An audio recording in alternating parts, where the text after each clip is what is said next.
अरे हमारा मन रखने को एक चम्मच तो खा लो बेटा। वाह, तुम भी ना, लाओ खिलाओ।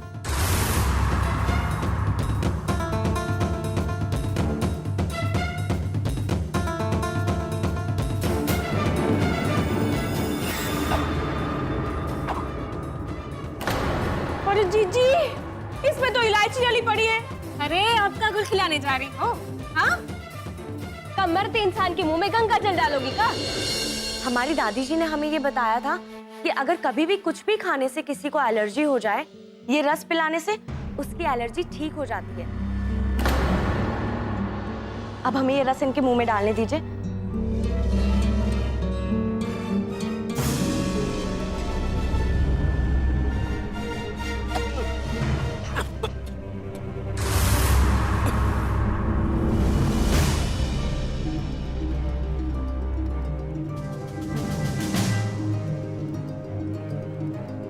अरे क्या पिला रही है हमारे बेटे को तू?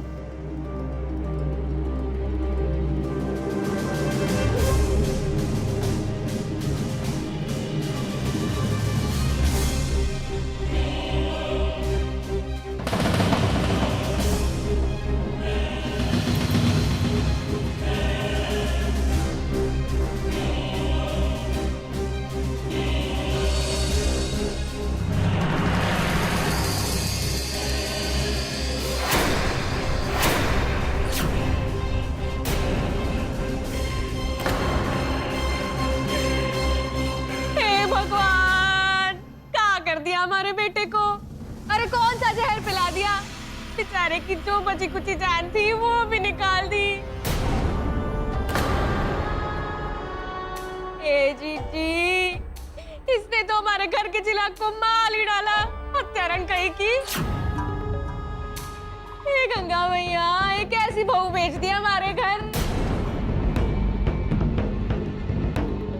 और तो ये अपना असली रूप दिखा दिया। हाय हमारा बेटा, अरे रामलीला में सीता बनती थी या सुपनखा?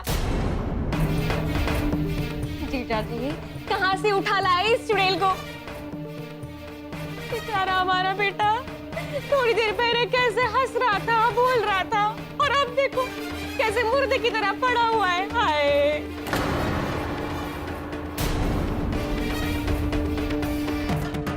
हाय, कहाँ बिगाड़ा था उसने किसी का जो ऐसा? देखो ना जीजी, क्या हो गया ऐसे जीजा जी? कैसे बाप है आप? चुपचाप खड़े तमाशा देख रहे हैं। अरे कुछ कीजिए ना। क्या इतनी नफरत थी हमारे बेटा से आपको? जाइए जल्दी से देखिए वो डॉक्टर कहाँ तक पहुंचा।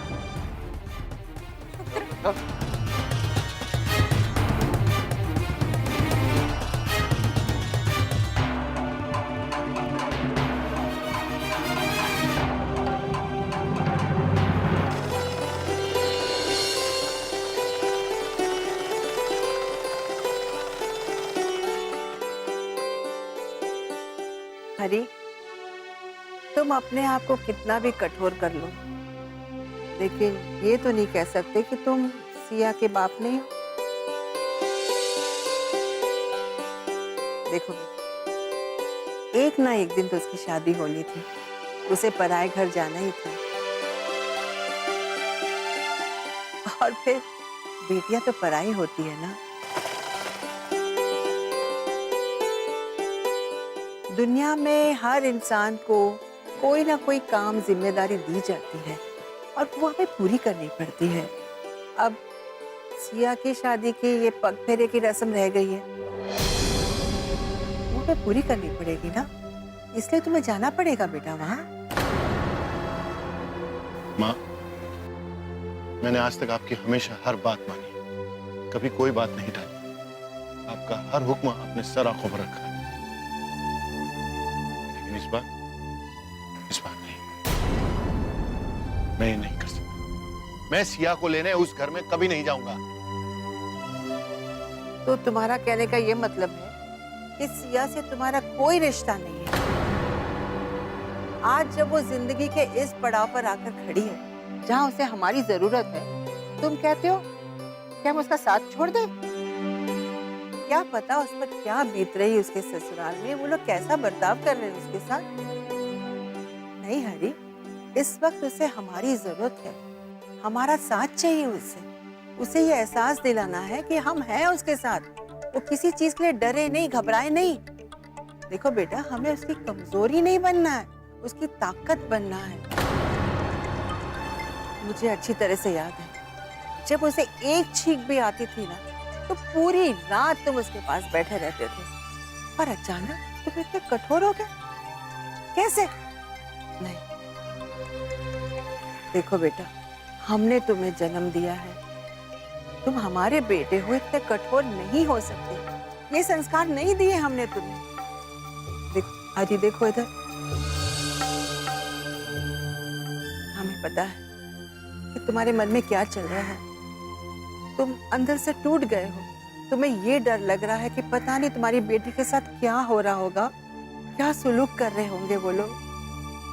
जानती हूँ मैं, लेकिन तुम बताना नहीं चाहते। छोड़ दो ये जिद, अपने से बाहर आ जाओ और बेटा जाओ उसके पास, जाओ उसे कहो हम हैं। ये तो करना पड़ेगा ना।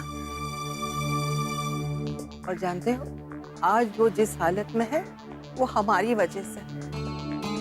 जा, पग फेरे की रस्म के लिए उसे लेकर आओ।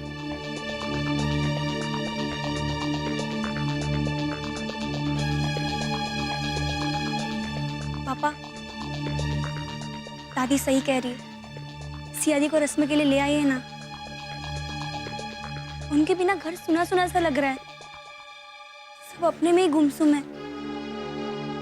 ना किसी को भूख लग रही है, ना प्यास। पापा, ऐसा लग रहा है सिया दी के साथ पूरे घर की खुशियां भी चली गई। पापा प्लीज, प्लीज ले आइए ना, प्लीज पापा ले आइए ना मेरे लिए, प्लीज। अब जाएंगे ना सिया दी को लेने?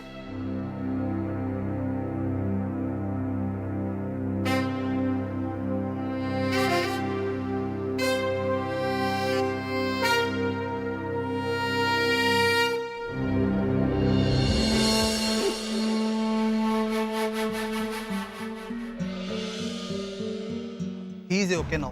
मैंने इन्हें जो इंजेक्शन दिया है, 2-3 घंटे में इन्हें आराम आ जाएगा। इन्हें जगाइएगा मत, जितना ये आराम करेंगे इनके लिए उतना ही अच्छा है। डॉक्टर साहब, कोई ऐसे वैसे बात तो नहीं है ना? मेरा मतलब है कि रुद्र ठीक तो हो जाएगा ना? चिंता करने की कोई बात नहीं है, इन्हें कुछ भी नहीं हुआ। बस जरा सा एलर्जी का रिएक्शन था, थोड़ी देर में वो भी ठीक हो जाएगा। वैसे मुझे लगता है कि मेरे आने से पहले आप लोगों ने इन्हें कुछ घरेलू नुस्खा पिलाया है। हाँ, ये लड़की इसी ने पिलाया था। हम कितनी बार मना किए कि तुम डॉक्टर ना बनो, पर नहीं, हमारी एक ना सुनी और पिला दिया। एनीवे, जो भी पिलाया था इनके लिए बहुत फायदेमंद था। उसी की वजह से एलर्जी का रिएक्शन कम हुआ है।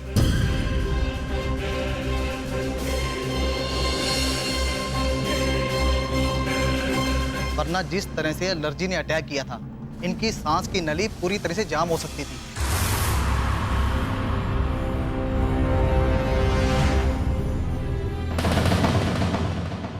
आप लोगों को इनको थैंक्स बोलना चाहिए।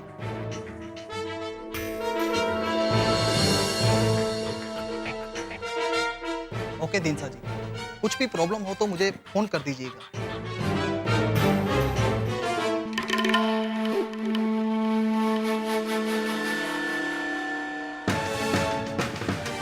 जीजा जी, एक बात कहे आपसे, बुरा न मानिएगा।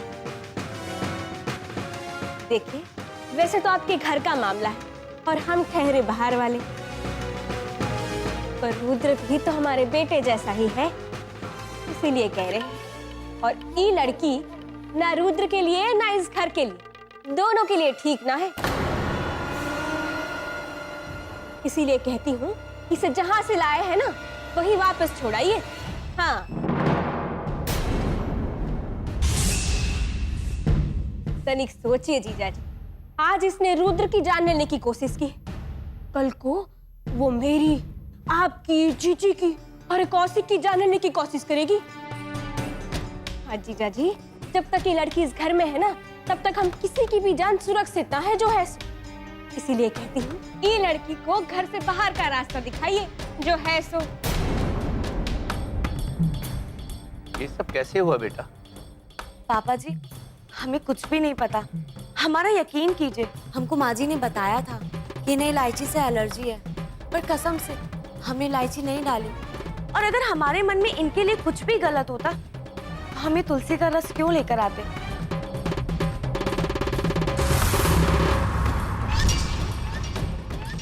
हमें नहीं पता कि वो इलायची उसमें कहां से आ गई।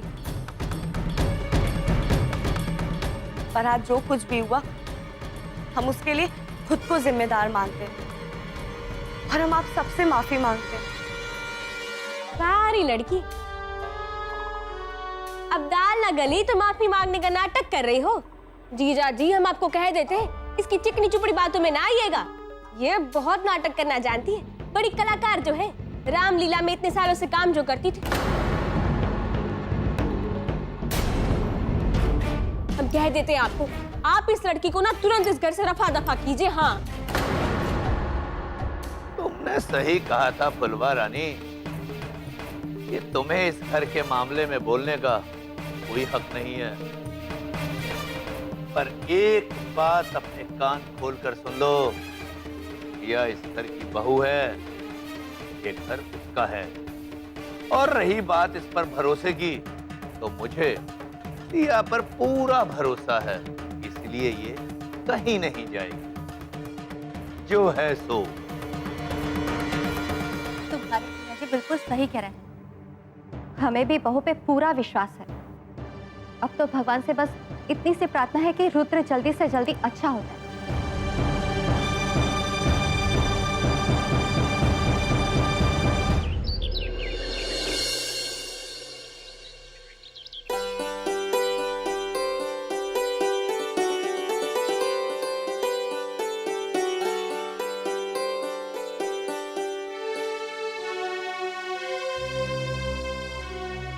मुझे लगता है सिया के ससुराल ले जाने के लिए सामान बहुत कम है। मेरा मतलब है, सिया की शादी पहले आशुतोष से हो रही थी, तो ये सामान, मतलब रुद्र के घर वाले बड़े लोग हैं।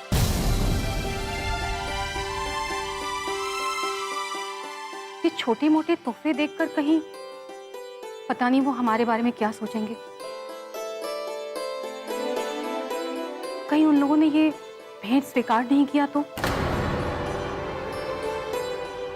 बहुत अपमान की बात हो जाएगी हम सबके लिए। और देखो, अगर हम खाली हाथ जाते हैं तो हमारी और भी ज्यादा बेइज्जती हो जाएगी। और करुणा, वैसे भी हम इस शादी में हमारी हैसियत से ज्यादा खर्च कर चुके हैं। सारे गिफ्ट और इतनी सारी चीजें खरीदनी है, तो उसके लिए पैसे भी होने चाहिए ना माँ। और इतने पैसे कहां से आएंगे हमारे पास? देखो बेटा, ज्यादा दिखावा करने की कोई जरूरत नहीं है। और सिया के घर वालों को तो हमारी हैसियत के बारे में पता है। और तुम लोग ये छोटी छोटी बात को लेके क्यों परेशान हो रहे हो बेटा? हाँ, जरूरत है माँ जी, हमें उसके घर के लोगों के स्वभाव नहीं पता है। देखो, हम सब ने दिनशा जी को देखा है। हाँ, कितना अच्छा स्वभाव है उनका। अपनी जिम्मेदारी पे वो सिया को बेटी बनाकर अपने घर ले गए हैं। क्यों चिंता करते हो?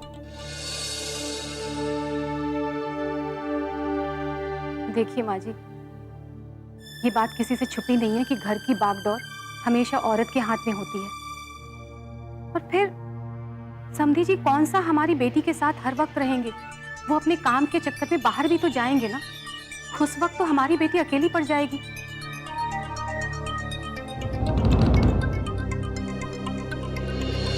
मुझे लगता है उसकी सास का मुंह बंद रखने के लिए अगर हम एक सोने की चेन रुद्र के लिए लेकर जाएं, तो वो ठीक रहेगा, चाहे वो चेन 1 तोले का ही क्यों ना हो। लेकिन करुणा, 1 तोले की सोने की चेन खरीदने के लिए पैसे चाहिए।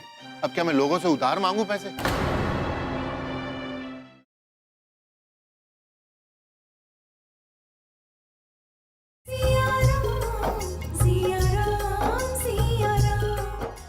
समधी जी कौन सा हमारी बेटी के साथ हर वक्त रहेंगे? वो अपने काम के चक्कर में बाहर भी तो जाएंगे ना। उस वक्त तो हमारी बेटी अकेली पड़ जाएगी, क्योंकि उसका पति तो उसका साथ देने से रहा। और हम सब जानते हैं कि बेटा हमेशा माँ का लाडला होता है।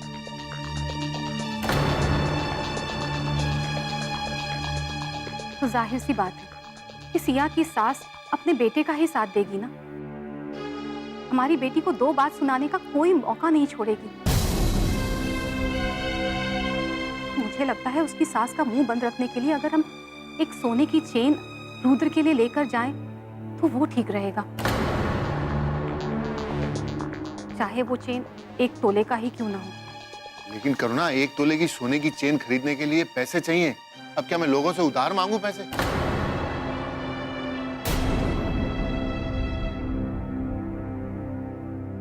देखिए, आप ना ये बेचकर चेन ले आइए, जो कुछ कम पड़ेगा वो लगा लीजिएगा।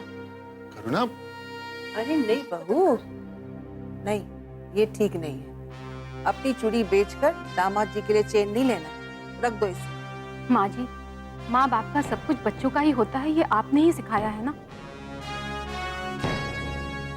तो अगर एक सोने की चेन देकर अपनी बेटी की इज्जत बढ़ाई जा सकती है तो इसमें हर्जी क्या है? देखिए, आप इसे बेचकर एक सोने की चेन ले लीजिए। सुनो, जब पैसे आएंगे ना तो मैं नए बनवा लूंगी। ठीक, जैसा तुम ठीक समझो। अरे सिया के ससुराल जाने से पहले हमें उन्हें फोन करके बता देना चाहिए कि हम पग फेरे की रस्म के लिए आ रहे हैं। ऐसे कैसे चले जाएंगे? अच्छा नहीं लगता है ना? एक काम करती हूँ, मैं उसकी सास को फोन करती हूँ और बता देती हूँ हम लोग आ रहे हैं, ठीक है?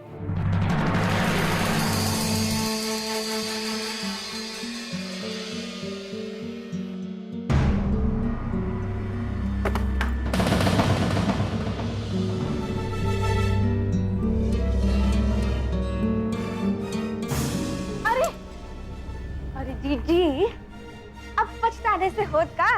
जब चिड़िया चुग गई खेत, अब काहे को इतना गुस्सा कर रही हो? अगर जीजा जी के सामने हमारा साथ दिया होता तो आज वो लड़की इस घर की चौखट से बाहर होती। पर ना, आपने तो उसकी तरफदारी दिखा दी, जो है सो। नहीं फूफा, हम उसकी तरफदारी नहीं कर रहे, बल्कि हम होशियारी का काम कर रहे हैं। उस लड़की ने जो तुलसी वाला ड्रामा किया ना, उसके बाद तुम्हारे जीजाजी हमारी एक नहीं सुनते। हम चाहे उस लड़की पर जितने भी आरोप लगाते। हम बताओ, इतनी चालाकी से जान जोखिम में डालकर सुहन हलवे में इलायची डालने का कांड किए, सब टाइट फिस। जी, मैं तो अब भी कहती हूँ कि जीजाजी के पास जाते हैं और उन्हें समझाते हैं कि इसी लड़की ने जानबूझ के इलायची डाला था, आपके मना करने के बावजूद। उन्हें कहते हैं कि आज ये रुद्र की जान लेने की कोशिश की है, कल घर के सभी लोगों का राम नाम सत कर देगी और फिर अकेली इस घर की मालकिन बनना चाहेगी। चलिए जीजी, जीजा जी के कान भरते, चलो। मंजरी नाम है हमारा, हम कभी भी हथियार डालते नहीं, बल्कि ऐसा वार करते हैं कि हथियार की जरूरत भी नहीं पड़ती। मतलब सांप भी मर जाए और लाठी भी ना टूटे, जो है सो।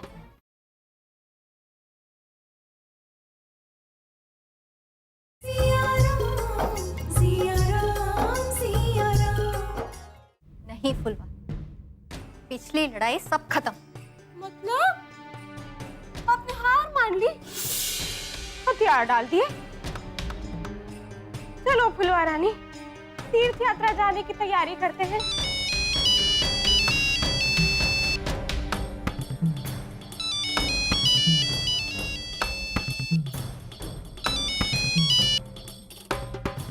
हेलो, नमस्ते, मैं सिया की दादी बोल रही हूँ।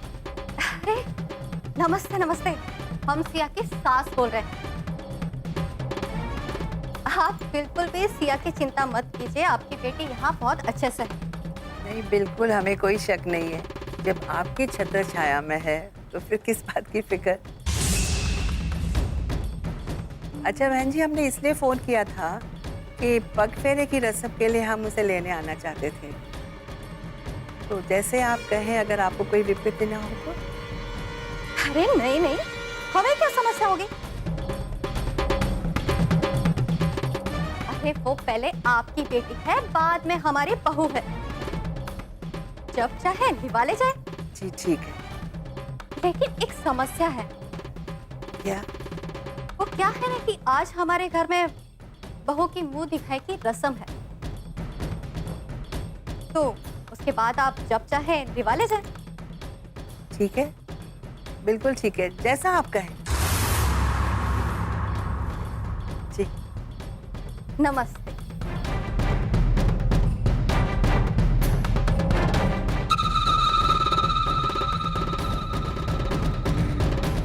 मंजरी नाम है हमारा।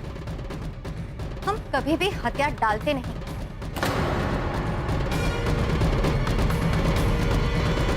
बल्कि ऐसा वार करते हैं कि हथियार की जरूरत भी नहीं पड़ती। मतलब सांप भी मर जाए और लाठी भी ना टूटे, जो है सो। हाँ, चलो अब जाओ और मुंह दिखाई की रस्म की तैयारी करो। मुंह दिखाई? पर आपने तो इसके बारे में कुछ ना बोला था। अरे तो अब बोल रहे हैं। पड़ोस की सारी औरतों को मुंह दिखाई की रस्म का न्योता देकर आओ।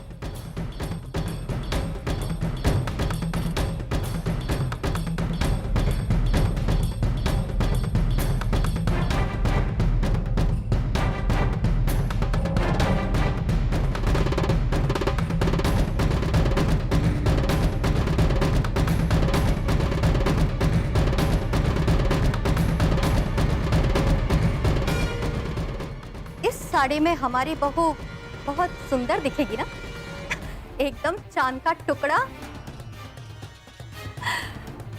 लो, ये साड़ी ले जाकर उसे दे दो। उसे? इस साड़ी में आज उसकी इस घर से विदाई होगी। दे देते हैं।